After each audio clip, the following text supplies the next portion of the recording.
Hey guys, Will here with IntoMobile. We are taking a look at the Samsung Focus, which is one of the launch devices for Windows Phone 7. So this is a Windows Phone device, as you can see right there emblazoned on the back. Windows Phone, the new generation of Microsoft mobile operating system. We didn't get a box for this, guys, so there's no unboxing. I'm just going to take you guys on a little bit of a hardware tour right now. Just take a look at the Samsung Focus.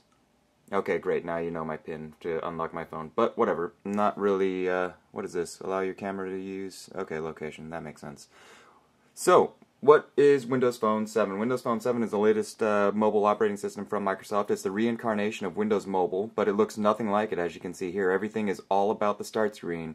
You have all these different tiles, and some live tiles that automatically update themselves with real-time information from, say, your inbox, your calendar, your social networks, or even,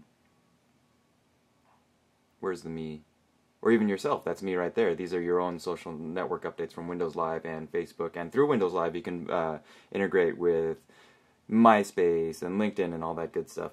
But this is not the software tour, this is the hardware tour. So, taking a quick little look, this is one of the more unique Windows Phone 7 devices, and I'll get to that in a little bit. It's got the 4-inch Super AMOLED WVGA display, which means that it's brighter, it's more saturated. The display panel is thinner, allowing you to maintain a thinner profile on the smartphone. And the Super AMOLED actually works in direct sunlight, so it won't wash out the screen. Sunlight won't wash out the screen. So you got the 4-inch display right here. You've got the volume control rocker on the left side here with the metallic bezel, the detail right there. That's pretty cool, I think. And we've got the 3.5mm headphone jack on top. We've got the micro USB charging and data port up here. One cool thing is it's got this little slider that slides closed and keeps it shut. It keeps debris out of there. I just keep it open, whatever. Here's the lock button and the power button. So this is what turns the screen on and off, as you can see right there. Hitting that again turns it on.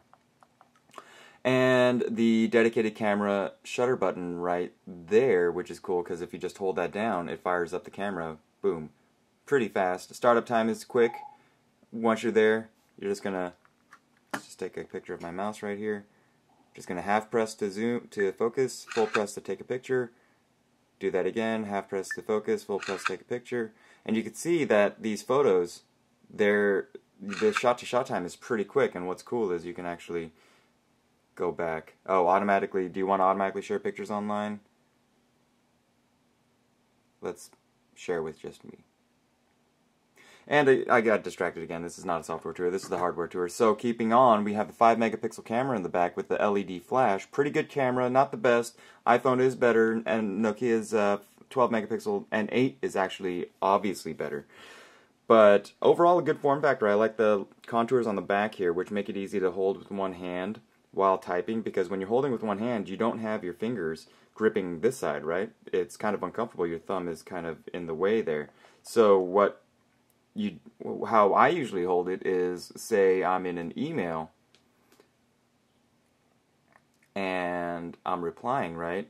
If I'm replying with one hand, how am I doing it? See how the phone moves towards the edge of my fingers right here? And I'm typing like this. It frees up my thumb, because otherwise if I'm wrapped around, my thumb is kind of obstructed from typing. But I move it out here to the edges of my fingers and start typing like this.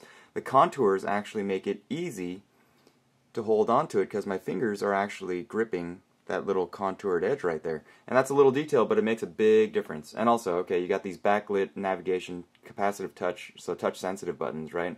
There's back, the start screen, and search. When you hit search from the home screen, you get the Bing search, which is integrated to with the entire system. You get web searches, local results, reviews on businesses, ratings, all that good stuff.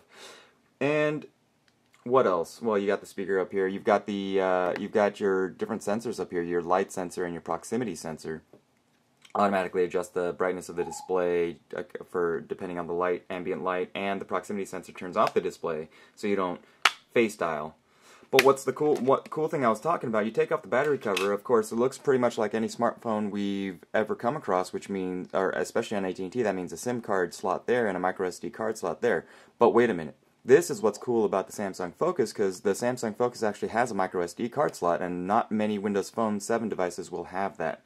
But because Windows Phone doesn't make any provisions for an external storage. So how does Samsung get away with the microSD card slot? Basically, when you pop this in, this microSD card isn't external storage. It basically goes into the phone and supplements the internal onboard storage. So Samsung basically tricked Windows Phone 7 into thinking that this microSD card slot is actually part of the internal storage. The downside of that, you can't hot swap. You can't ever swap. The only time you can only put the SIM card in on your initial start.